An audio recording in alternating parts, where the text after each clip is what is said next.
కాయ పుచ్చులు కానీ దోమ కానీ ఇంతవరకు చెట్టు ఊపితే కూడా కాండాకు దోమ రిజల్ట్ అయితే బాగుంది. రిజల్ట్ బాగుంది. ఎవరైనా రైతులు కొట్టుకోవచ్చు. నమస్తే అండి. నమస్తే. మీ పేరు? నా పేరు రామచంద్రుడు. రామచంద్రుడు. ఇది ఏ ఊరండి? ఏ మండలం? ఏ డిస్టిక్? ఇది పోలవరం సార్.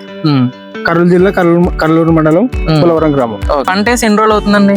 55 రోజులు. 55 రోజులు ఉన్నప్పుడు కొట్టారు. 27 రోజులు ఉన్నప్పుడు కొట్టినాం. పంట 27 రోజులు ఉన్నప్పుడు కొట్టారు.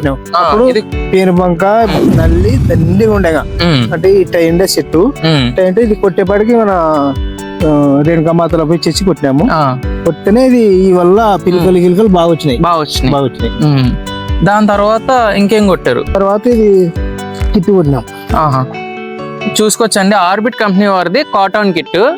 దీంట్లో 2 బాటిల్ మరియు ఒక పౌచ్ వస్తుందండి. ఇది వాడిన తర్వాత మీకు ఎట్లా అనిపించింది? వాడిన తర్వాత ఇది గ్రోతింగ్ వచ్చింది. ఇటు ఇక్కడ గ్రోతింగ్ వచ్చింది. అలాగే గ్రోతింగ్ కానీ ఇంకేమైంది? దేనికి పనిచేస్తుంది ఇది కూడా దోమ పోయింది. దోమ, పచ్చ దోమ, తెల్ల దోమ అన్ని పోయినాయి. ఓకే, రిజల్ట్ అయితే బాగుంది. రిజల్ట్ బాగుంది. ఎవరైనా రైతులు కొట్టుకోవచ్చు. ప్రతి ఒక్క రైతు కూడా వాడుకోవచ్చు. ప్రతికి ఒరిజినల్ గా. ఇంకోటి సైడ్ బ్రాంచెస్ కూడా ఇవి కొట్టినాక బాగా వచ్చినాయి. ఇవి కొట్టినాక ఓకే, కాయ పుచ్చులు కానీ దోమ కానీ ఇంతవరకు చెట్టు ఊపితే కూడా కాండాకు దోమ అది కూడా వాడుకోవచ్చు. అదండి, రైతు మాటల్లో విన్నాం కదా. మరింత సమాచారం కోసం కింద కనిపిస్తున్న నెంబర్కి సంప్రదించండి. Thank you.